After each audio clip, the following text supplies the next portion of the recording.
Hello viewers, स्वागत है आपका मेरे YouTube channel study with doctor Pawan Oberoi पर। मैं doctor Pawan Oberoi, head of department faculty of commerce, Bhagwati college Meerut. Viewers, जैसे कि आप जानते हैं कि मैंने कल से जो है principles of marketing BCom third year का और marketing management MCom second year CCS सीसीएस यूनिवर्सिटी मेरठ के सिलेबस के हिसाब से मैंने क्वेश्चन बैंक स्टार्ट कर रखा है। तो कल मैंने पार्ट फर्स्ट उसका अपलोड कर दिया था, आज मैं पार्ट सेकंड आपसे डिस्कस करूंगा। तो इसमें सीसीएस यूनिवर्सिटी मेरठ में जो प्रिंसिपल्स ऑफ मार्केटिंग और मार्केटिंग मैनेजमेंट में जो 2016 से 2020 के मेन पेपर में और बैक पेपर में जो क्वेश्चन आए हुए हैं, तो जो रिपीट हुए हैं उनको सिर्फ एक बार कर दिया गया है। ठीक है, जो क्वेश्चन दो से ज़्यादा बारी आए हुए हैं तो उन क्वेश्चंस को इसमें इंक्लूड कर दिया गया है, और जो बैक पेपर में भी दो बार से ज़्यादा क्वेश्चंस आए हुए हैं तो उनको इसमें इंक्लूड कर दिया गया है। तो ये 500 क्वेश्चंस का लगभग एक क्वेश्चन बैंक मैंने तैयार किया है, तो ये आपके लिए बहुत हेल्पफुल रहेंगे। और जो 2020 का क्वेश्चन पेपर था हिंदी में, वो मैंने 3 जून को अपलोड कर दिया था। तो इसमें मेरी प्रिंसिपल्स ऑफ मार्केटिंग की 2 प्लेलिस्ट हैं। एक तो बीकॉम थर्ड ईयर के हिसाब से है, chapter wise study, Hindi English दोनों में क्वेश्चंस मिलेंगे आपको, और एक प्रीवियस ईयर सोल्ड पेपर के नाम से है। दूसरा एक एमकॉम की मार्केटिंग मैनेजमेंट के नाम से है। ठीक है, और तीसरी जो MCQs on marketing management for BEd entrance, TGT, PGT और एनटीए नेट, ठीक है, उसके हिसाब से भी है। तो 3 प्लेलिस्ट बनी हुई है मार्केटिंग मैनेजमेंट की। तो एनटीए नेट, टीजीटी, पीजीटी वाली में तो आपको अनलिमिटेड क्वेश्चंस मिलेंगे, बट जो मार्केटिंग मैनेजमेंट की और आपको प्रिंसिपल्स ऑफ मार्केटिंग की जो प्लेलिस्ट मिलेगी उसमें सीसीएस यूनिवर्सिटी के सिलेबस के अकॉर्डिंग दिए गए। ठीक है व्यूअर्स, तो आज भी मैं बहुत सारे क्वेश्चन पेपर आपसे क्वेश्चन वही डिस्कस कर रहा हूँ जो 2016 से 2020 में 2 से ज़्यादा बार आए हुए हैं मेन पेपर में और बैक पेपर में। ठीक है, आज पार्ट नंबर सेकेंड है।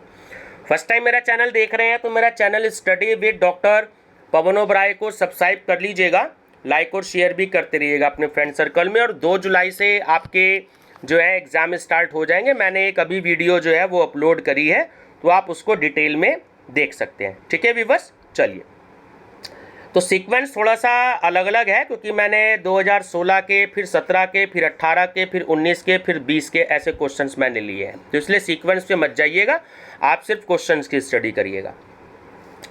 कौन भारतीय बहुराष्ट्रीय कंपनी नहीं है? पीरामल।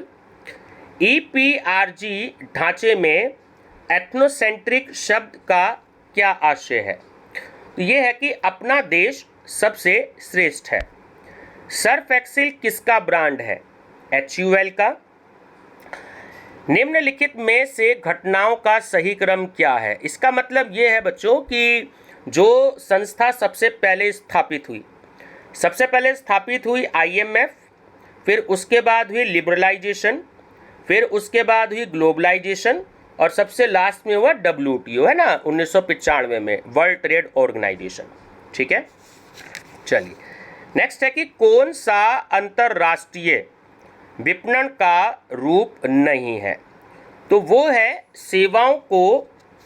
श्रमिकों को नौकरी के लिए विदेश भेजना। बुनियादी ढांचा या अवसंरचना में शामिल है, तो यातायात, सड़कें, बिजली की आपूर्ति, है ना, तो ये सभी शामिल है।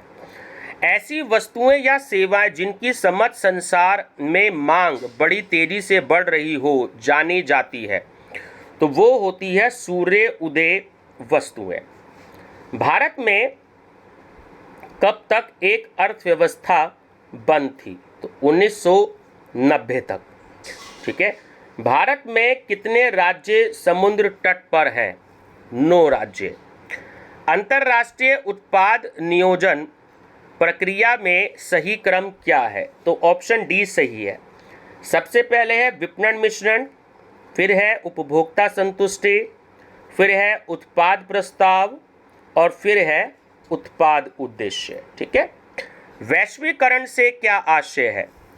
तो डी सही है कि विश्व भर में बहुत सारी वस्तुएं बहुत सारे लोगों के लिए। विदेशी बाजार चयन के विश्लेषण के लिए निम्न में से कौन सा प्राथमिक कदम नहीं है? तो वो है उपभोक्ता सर्वेक्षण। विदेशी व्यापारी संबंधी सूचनाएं प्रदान करने वाली संस्थाएं कौन सी हैं? तो ये तीनों ही हैं, ITPO, STC और एक्सिम बैंक। ठीक है, एक्सपोर्ट इंपोर्ट बैंक, आयात निर्यात बैंक। तो सही आंसर है ये सभी। व्यापार की शर्त का निर्धारण वहाँ होता है जहाँ आयात तथा निर्यात के मूल्य साम्य की स्थिति में हो। तो यह कथन किसने कहा था? तो ये कहा था प्रोफेसर JS मिल ने। नियमित जहाजी सेवाएं प्रदान की जाती हैं। तो देखिए, मुंबई बंदरगाह द्वारा भी और कोलकाता बंदरगाह द्वारा भी और चेन्नई बंदरगाह द्वारा भी, तो इन सभी के द्वारा एक निर्यातक को समस्याओं का सामना करना पड़ता है। तो तीनों का, प्रशुल्क रुकावटों का, गैर प्रशुल्क रुकावटों का और गैर राशिपातन करों का। तो सही आंसर है इन सभी का। Federation of Indian export organisation, जिसे हम शॉर्ट में FIEO कहते हैं, सभी के लिए एक सामान्य संयोजक एजेंसी है। तो ये तीनों ही हैं, निर्यात संवर्धन परिषदें, वस्तु बोर्ड और सेवा संस्थान। तो ऑप्शन डी करेक्ट है ये सभी। अंतर्राष्ट्रीय बाजारों में प्रवेश के मुख्य कारण है, तो तीनों ही हैं, अधिक लाभों की चाह, विकास के अवसर ढूंढना और घरेलू बाजारों में खपत कम होने के कारण। तो डी ऑप्शन करेक्ट है उपयुक्त सभी। प्लास्टिक मुद्रा कौन सी है? तो देखिए, डेबिट कार्ड और क्रेडिट कार्ड, ये दोनों ही प्लास्टिक मुद्रा होती है ना, ध्यान रखेंगे। FOB मूल्य से क्या तात्पर्य है? तो वो है फ्री ओन बोर्ड। ठीक है, पूरा नाम है फ्री ओन बोर्ड। अंतर्राष्ट्रीय विपणन की आवश्यकता नहीं होती कम्युनिस्ट देश में, जैसे चाइना है, वो एक कम्युनिस्ट देश है। ऑनलाइन विपणन को अपनाने में क्या बाधा है? तो वो है रिकॉर्डिंग का अभाव। अंतर्राष्ट्रीय विपणन कंपनी की वस्तुओं के लिए एक डैश बाजार प्रदान करता है, तो वो एक बड़ा बाजार प्रदान करता है। अंतर्राष्ट्रीय विपणन की दौड़ जीतने हेतु विक्रेताओं को किन प्रतियोगिताओं का सामना करना पड़ता है? तो सभी हैं, कठोर भी हैं, सख्त भी हैं और गलाकाट भी हैं। तो ऑप्शन डी करेक्ट है ये सभी। घरेलू वस्तुओं के मूल्य में निर्यात में वृद्धि निर्यात के कारण होती है, तो यह कथन है बिल्कुल सत्य। अंतर्राष्ट्रीय विपणन की सफलता निर्भर करती है, तो देखिए, देश की राजनीतिक दशा पर, देश की आर्थिक नीतियों पर और देश की वित्तीय व्यवस्था पर। तो सही आंसर है ऑप्शन डी ये सभी। चलिए नेक्स्ट है, एक कमीज यानी कि शर्ट का मूल्य 1000 के स्थान पर 999 रुपये निर्धारित करने की नीति कहलाती है। ठीक है, तो वो होती है एक मनोवैज्ञानिक मूल्य निर्धारण नीति।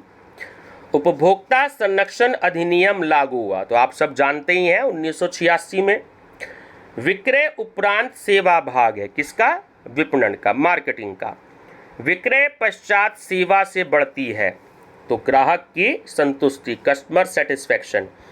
उत्पाद जीवन चक्र की अंतिम अवस्था कहलाती है अप्रचलन अवस्था। ठीक है, ऑब्सोलेंस।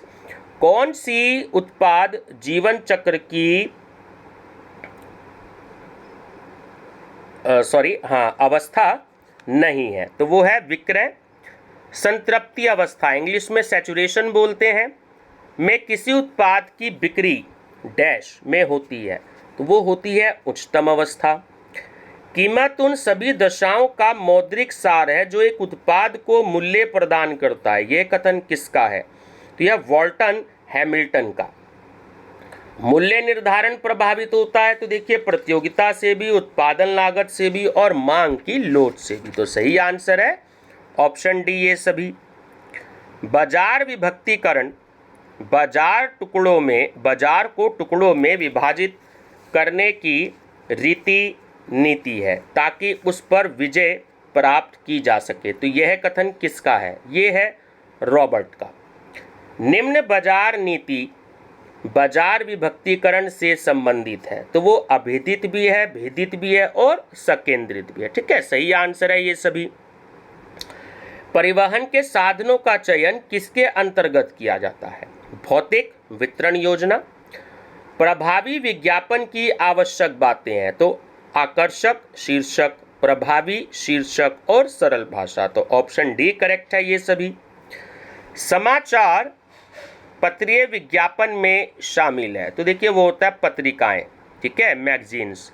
दीवारी विज्ञापन में शामिल है तो विज्ञापन पत्र, बिजली द्वारा सजावट और आकाश लेख विज्ञापन। तो ऑप्शन डी करेक्ट है ये सभी। क्या प्रदर्शनियों एवं मौसमी छूटों को विक्रय संवर्धन क्रियाएं माना जाता है तो वो है निश्चित रूप से। प्रवर्तन में विज्ञापन, व्यक्तिगत विक्रय, विक्रय परिवर्तन एवं अन्य विक्रय उपकरण सम्मिलित हैं। यह कथन किसका है तो ये है विलियम जे स्टैंटन का। बाह्य विज्ञापन में क्या शामिल होता है तो जो पोस्टर्स और होर्डिंग्स होते हैं वो बाह्य विज्ञापन में शामिल हैं। नमूनों का मुफ्त वितरण, कूपन, मुफ्त उपहार एवं व्यापार मेले किस श्रेणी में आते हैं तो वो है विक्रय संवर्धन क्रियाएं।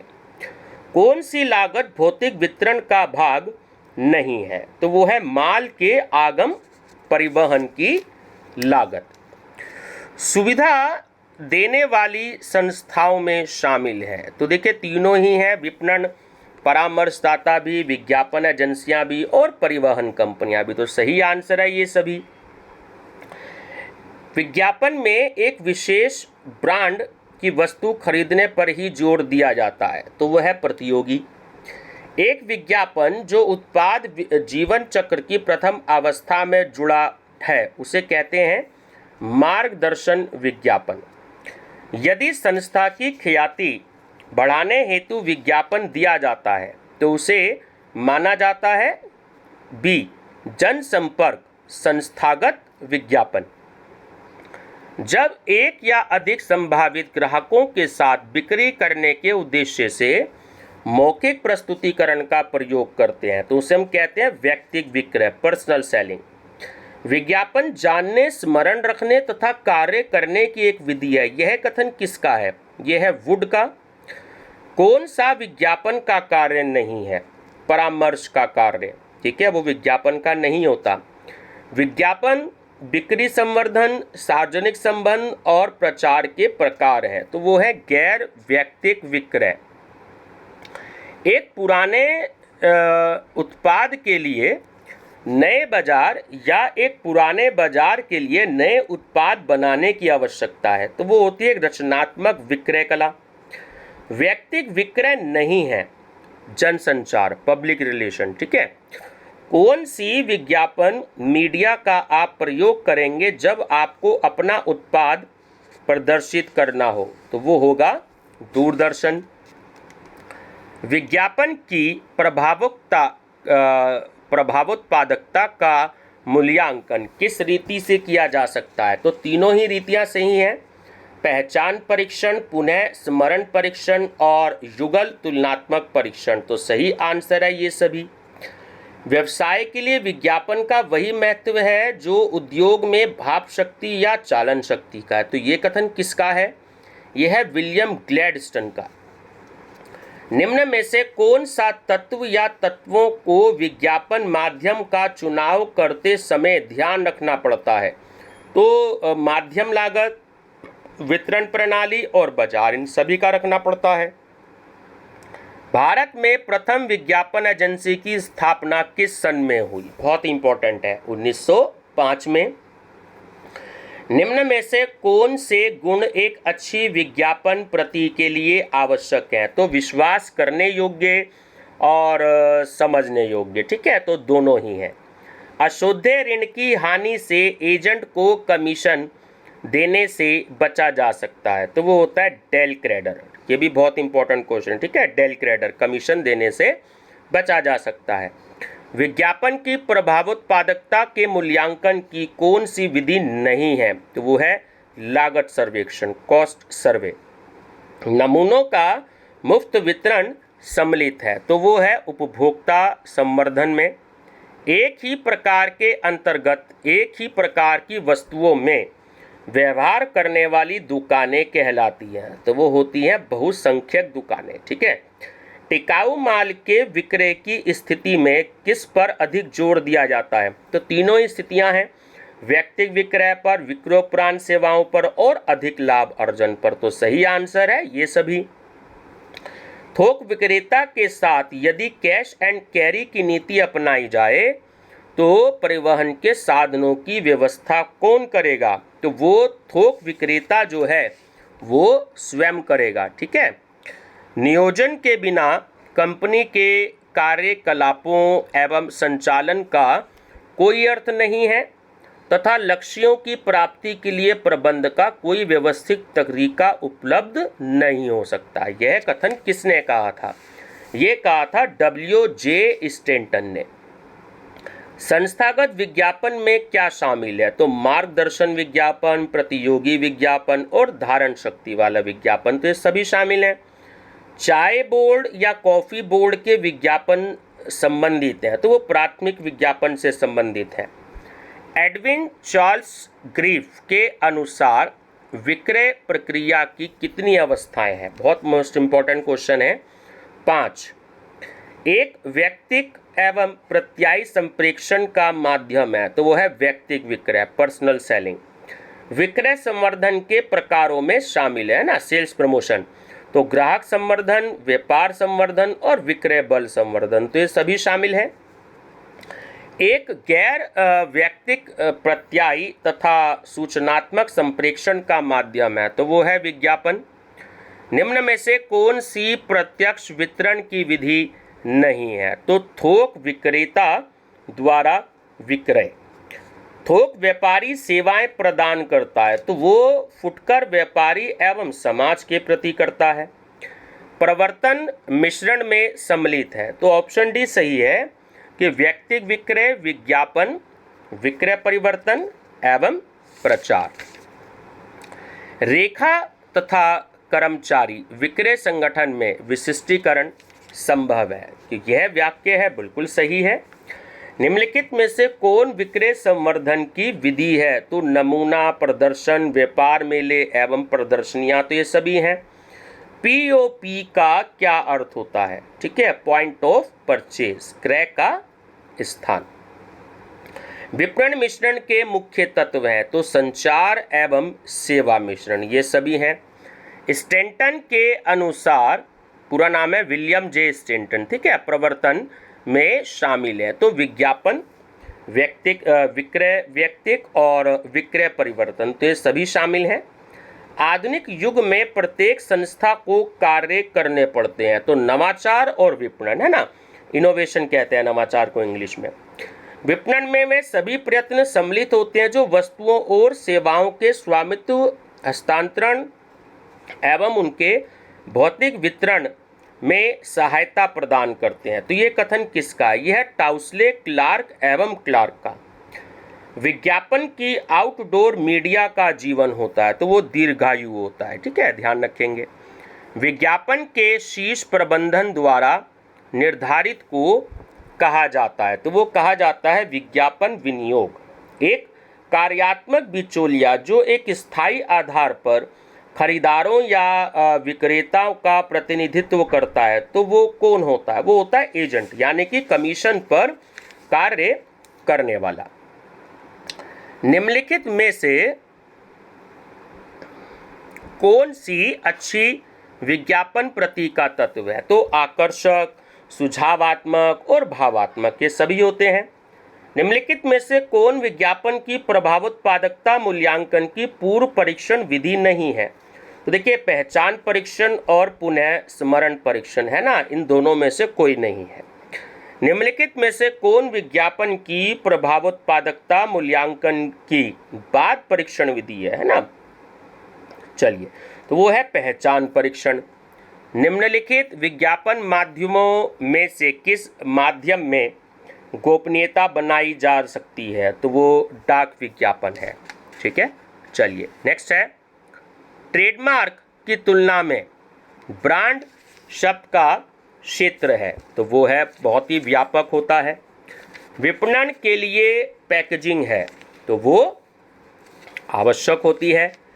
भारत में ट्रेडमार्क के रजिस्ट्रेशन के लिए किस संस्था का गठन किया गया है? तो बी सही है, ट्रेड एवं मर्चेंडाइज मार्क्स अधिनियम 1958।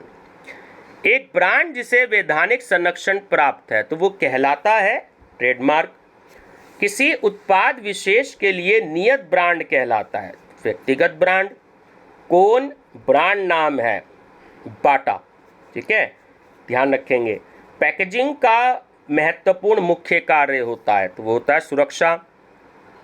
एक ब्रांड अपने में उन शब्दों, अक्षरों अथवा अंकों को सम्मिलित करता है जो कि उच्चारण योग्य है। यह कथन किसका है? लिप्सन एवं डार्लिंग का। लक्स ब्रांड है किसका? HUL का। ध्यान रखेंगे, ये कंपनी है HUL। ठीक है, हिंदुस्तान लीवर HLL होती है, वो हिंदुस्तान लीवर लिमिटेड। ये मैं गलत बता गया आपको, HUL। चलिए, लेकिन हिंदुस्तान लीवर लिमिटेड का याद रखिएगा, HLL का आपसे पूरा नाम पूछे तो। पुनः विक्रय के लिए उत्पाद क्रेता क्रय करता है तो वो क्या कहलाता है? संगठनात्मक क्रेता।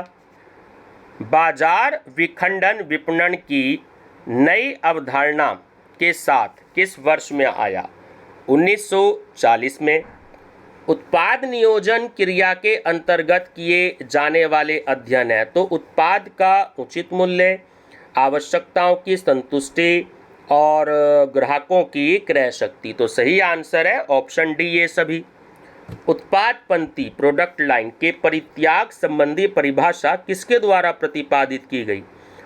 कार्ल एच टिन्सन के द्वारा। भविष्य के काम को पहले निर्धारित करना क्या कहलाता है? नियोजन। अलाभकारी उत्पादों के परित्यागों से संबंधित परिभाषा किसके द्वारा दी गई है? मैनसन एवं रथ के द्वारा। सेवा किसके द्वारा नहीं की जा सकती? देखिए, स्पर्श, देखी और सूंघी। ठीक है, जो सही आंसर है ये सभी। मूल्य विहीन प्रतिस्पर्धा को डैश के मिश्रण के रूप में समझा जाता है तो वो है मूल्य एवं संवर्धन। जब डालडा रिफाइंड का उत्पादक इसका मूल्य 399 रखता है तो ऐसी मूल्य नीतियों क्या कहलाती हैं? तो वो कहलाती है मनोवैज्ञानिक मूल्य निर्धारण। ठीक है, एक नई वस्तु का मूल्य निर्धारित करते समय उत्पादक अपना सकता है तो छेदक मूल्य नीति, मलाई उतारने वाली मूल्य नीति और मूल्य नेताओं की अनुकरण नीति। ठीक है, तो सही आंसर है ये सभी। एक उत्पादन या सेवा का विनिमय मूल्य इसके मौद्रिक मूल्य के रूप में जाना जाता है तो वो होता है कीमत। निम्नलिखित में से कौन सी मूल्य नीति प्रतियोगी के मूल्य पर आधारित होती है? तो वो होती है चालू दर मूल्य निर्धारण नीति। भारत में भंडार गृहों का प्रयोग मुख्यतः किया जाता है तो वो अंतर्राष्ट्रीय व्यापार में किया जाता है। ध्यान रखेंगे। कौन सा ब्रांड नाम है? तो वीडियोकॉन। ट्रेडमार्क का पंजीयन होता है तो देखिए वो अनिवार्य होता है, पंजीयन को इंग्लिश में रजिस्ट्रेशन कहते हैं। एक निर्माता के यहाँ कितनी उत्पाद पंक्तियां हैं यह बताता है तो वो होता है विस्तार, वित्त। किस प्रक्रिया के अंतर्गत प्रतिस्पर्धियों के प्रत्युत्तर में व्यवसाय उत्पाद मिश्रण को परिवर्तित करते हैं? तो वो है आपका प्रतिस्पर्धी क्रियाएं और प्रतिक्रियाएं। नवीन उत्पाद विकास का सिद्धांत तो तीनों ही हैं, प्रमापीकरण का सिद्धांत, विशिष्टीकरण का सिद्धांत और सरलीकरण का सिद्धांत। तो ऑप्शन डी करेक्ट है ये सभी। नवीन उत्पाद विकास के लाभ है तो देखिए दोनों ही हैं, विक्रय की मात्रा में वृद्धि और प्रतिस्पर्धा से सामना, है ना, दोनों ही लाभ हैं। औद्योगिक उत्पाद में शामिल है तो कच्चा माल, उपकरण और तैयार माल ये सभी शामिल हैं।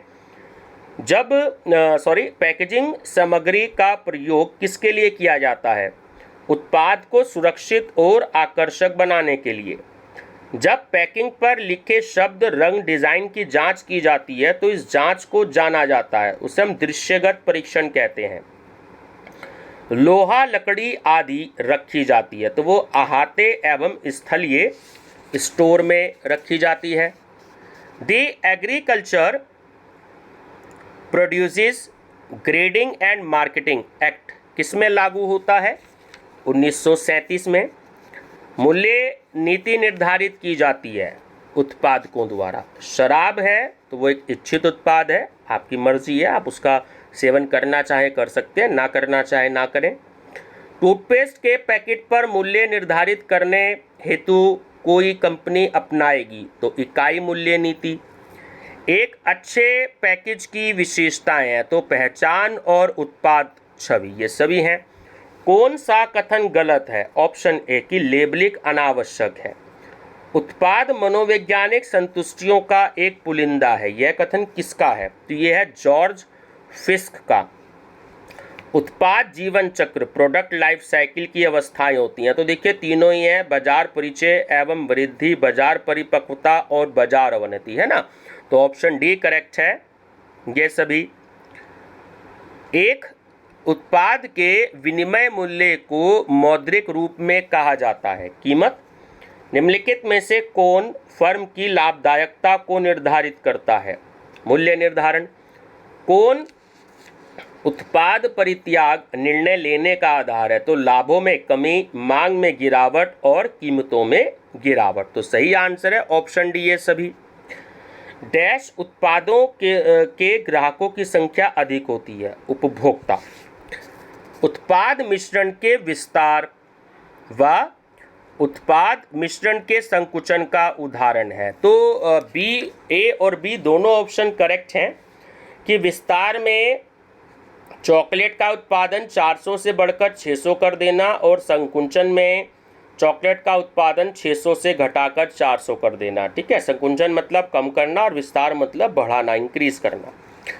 उत्पाद मिश्रण को प्रभावित करने वाले तत्व हैं तो विपणन क्षमता, उत्पादन क्षमता और बाजार मांग में परिवर्तन, ये सभी हैं। वस्तुओं का एक समूह जो आपस में निकट रूप से संबंधित हो क्या कहलाता है? उत्पाद पंक्ति।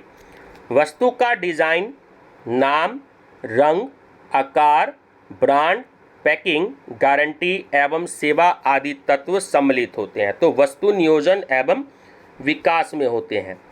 उत्पाद विभिन्नीकरण रीति नीति का मुख्य उद्देश्य है तो वो है समस्त बाजार की सामान्य सेवा। मूल्य नीति किसके द्वारा निर्धारित की जाती है? शीर्ष प्रबंध के द्वारा।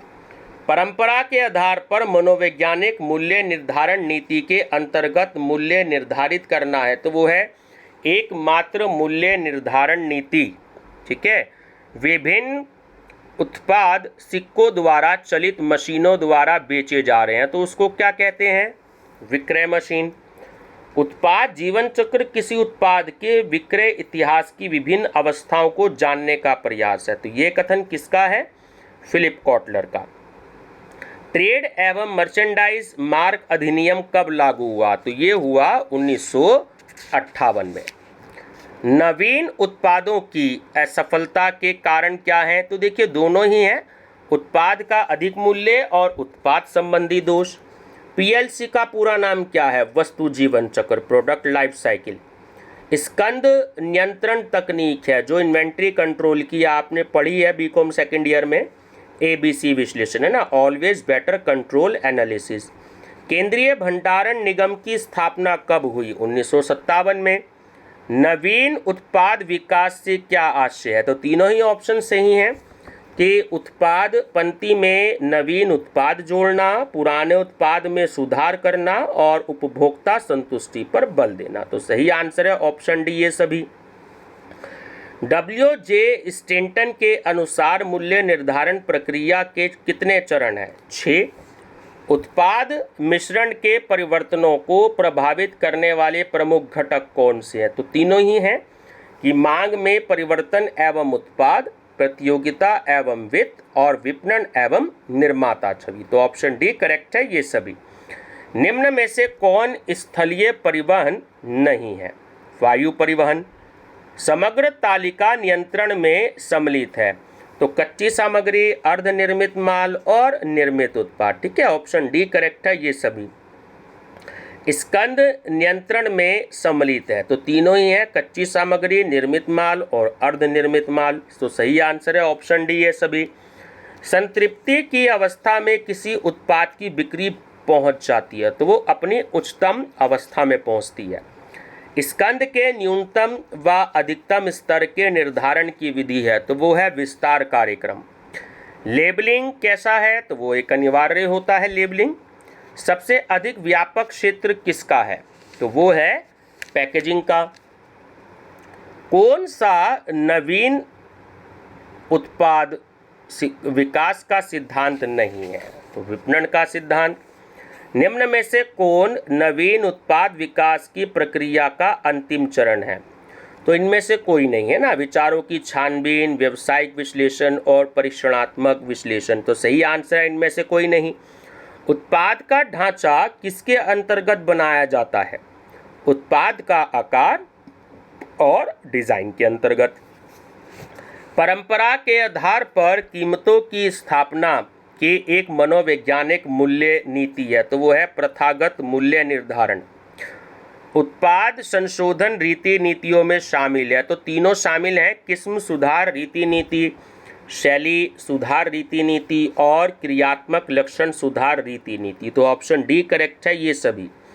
उत्पाद नवाचार का मुख्य कारण है, तो वो है तकनीकी विकास।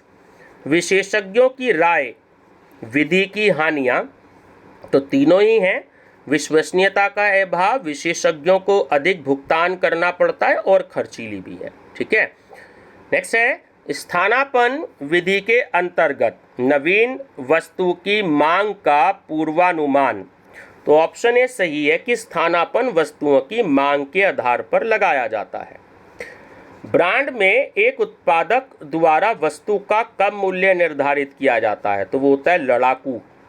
ठीक है, टाटा ब्रांड नाम साबुन, truck, diesel engine, shampoo, coconut hair oil आदि के लिए प्रयोग किया जाता है, तो यह उदाहरण है। तो ये एक समूहगत ब्रांड का भी है और ये अम्ब्रेला ब्रांड का भी है। ठीक है, तो ऑप्शन डी करेक्ट है, बी और सी दोनों। निम्नलिखित में से कौन सा टिकाऊ उत्पाद है, तो कार और टेलीविजन दोनों ही हैं। उत्पाद श्रृंखला डैश से संबंधित है, तो समीप से संबंधित उत्पाद के समूह। ठीक है, उत्पाद मिश्रण किसका होता है, तो 3 आयाम, 3 डायमेंशनल। ठीक है, जब वस्तुएं और सेवाएं उनके अंतिम उपभोक्ताओं द्वारा प्रयोग की जाती है तो उन्हें क्या कहते हैं, तो उन्हें कहते हैं उपभोक्ता वस्तुएं। औद्योगिक उत्पाद या वस्तुएं वे होते हैं जिन्हें डैश द्वारा प्रयोग में लाया जाता है, तो वो होता है निर्माणी इकाइयों द्वारा। उत्पाद जीवन चक्र की बाजार परिचय अवस्था में संस्था को बताना पड़ता उपभोक्ताओं को, तो सही ऑप्शन है उपयुक्त सभी के बारे में, कि वस्तु की उपस्थिति के बारे में, वस्तु के प्रयोग के बारे में और वस्तु के उपयोग से होने वाले लाभों के बारे में। ठीक है, तो सही आंसर है ऑप्शन डी, उपयुक्त सभी के बारे में। उत्पाद हो सकते हैं तो दोनों प्रकार के, स्पर्शनीय भी और अस्पर्शनीय भी। वस्त्र, मिठाइयाँ, बिस्किट, ठीक है, मक्खन, डबल रोटी किसके उदाहरण है, तो वो सुखवादी उत्पाद के हैं। प्रतिष्ठा मूल्य निर्धारण नीति के अंतर्गत उत्पाद का मूल्य रखा जाता है, अधिक रखा जाता है।